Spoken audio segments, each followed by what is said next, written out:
Assalamualaikum warahmatullahi wabarakatuh.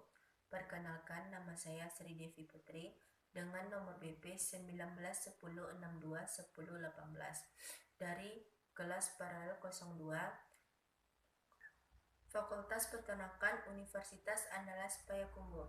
Baiklah, di sini saya akan mencoba menjawab pertanyaannya, yaitu jelaskan faktor apa saja yang dapat mempengaruhi penegakan hukum di Indonesia. Secara konsepsional, inti dari penegakan hukum terletak pada kegiatan menyerasikan antara nilai-nilai yang terjabarkan dalam kaidah-kaidah dengan benar, dengan tujuan untuk menciptakan, memelihara, dan mempertahankan perdamaian pergaulan hidup. Dan faktor tersebut ada 5 buah, yaitu yang pertama, faktor dari hukum itu sendiri, yakni dibatasi oleh undang-undang saja.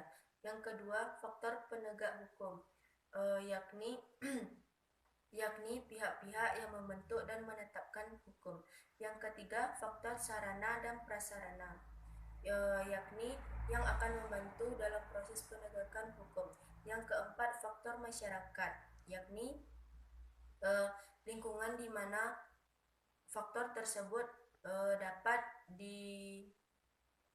diberlakukan atau diterapkan. Yang kelima, faktor kebudayaan, sebagai hasil karya cipta dan rasa yang mendasarkan pada karsa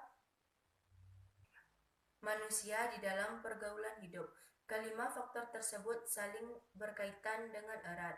Oleh karena itu, merupakan esensi dari penegakan hukum dan merupakan tolak ukur dari efektivitas penegakan hukum. Dan bagaimanakah pendapat saya tentang kasus Nek Mina yang gara-gara mencuri 3 buah coklat dihukum begitu lama, sedangkan para koruptor dengan hukuman yang sebentar. Baiklah, argumen yang dapat saya sampaikan yaitu dalam kasus Nek Mina, seorang juris harus mampu menentukan pilihan mana yang akan dikorbankan, kepastian hukum ataukah keadilan. Yang menjadi landasan di sini adalah moral. Jika kepastian hukum, maka penerap hukum harus mampu memberikan interpretasi terhadap undang-undang yang telah ada. Antimori terhadap kepastian hukum dan keadilan tidak dapat diwujudkan sekaligus. Oleh karena itu, hukum bersifat kompromi dengan menghabiskan kepastian hukum untuk mencapai suatu keadilan. Dan peran juris di sini sangat berperan dalam menentukan keadilan. Selanjutnya, pendapat yang dapat saya berikan untuk kasus Nek Mina ini, tidak seharusnya Nek Mina ini dilaporkan kepada pihak yang berwajib, dikarenakan Nek Mina ini sudah tua dan tidak seharusnya Nek Mina ini mencoba hidup di dalam sel penjara. Dan untuk para koruptor, sebaiknya diberi hukuman yang begitu berat karena atas kejahatan yang dia lakukan dapat menjadikan kita begitu miskin dan rakyat sangat menderita.